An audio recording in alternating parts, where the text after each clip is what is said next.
నీళ్లు అనేటివి చాలా సున్నితమైన విషయం. అందుకే నేను ముందు నాయకుల మారికి కాకుండా నేను ఎక్కువ శ్రద్ధ పెడుతున్నా.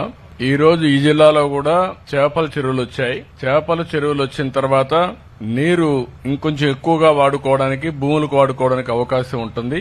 అందుకే లోకలైజేషన్ చేయమన్నాను. ఆ నోటిఫికేషన్ వస్తే మిగిలిన నీళ్లు కరువు ప్రాంతాలకు ఇచ్చుకునే అవకాశం వస్తుంది. అవన్నీ వర్కౌట్ చేస్తాం. అట్లా కాకుండా మీరు చాచనం చేయండి, మీకు నీళ్లు కావాలి. ఇదే మారిగా ఎన్టీ రామారావు గారు దురదృష్టితో నీళ్లు ఇస్తానంటే అప్పుడు నాయకత్వం ఏం చెప్పారంటే మాకు అష్యూర్డ్ వాటర్ కావాలి అన్నారు.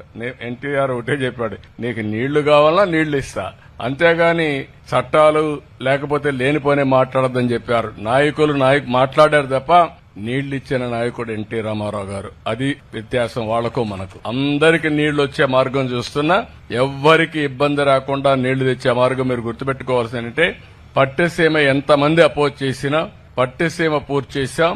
100 టీఎంసీ నీళ్లు శ్రీశైలంలో పొదుపు చేశాం. ఆ నీళ్లు మనకు వచ్చే పరిస్థితి వచ్చింది.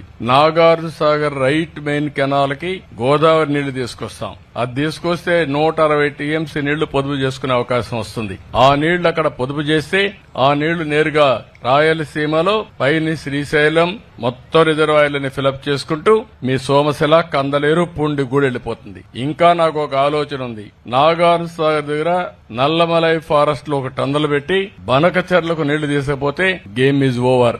ఎందుకంటే కొన్ని వేల టీఎంసీ నీళ్లు గోదావరిని సముద్రం లేకపోతున్నాయి. ఆ నీళ్లు కొద్దిగా తెచ్చుకోగలిగితే మనకు కరువు ఉండదు. అలాంటి వినూత్నమైన ఆలోచనలతో మీరు కూడా ముందుకు రండి, అన్ని చేసుకుందాం.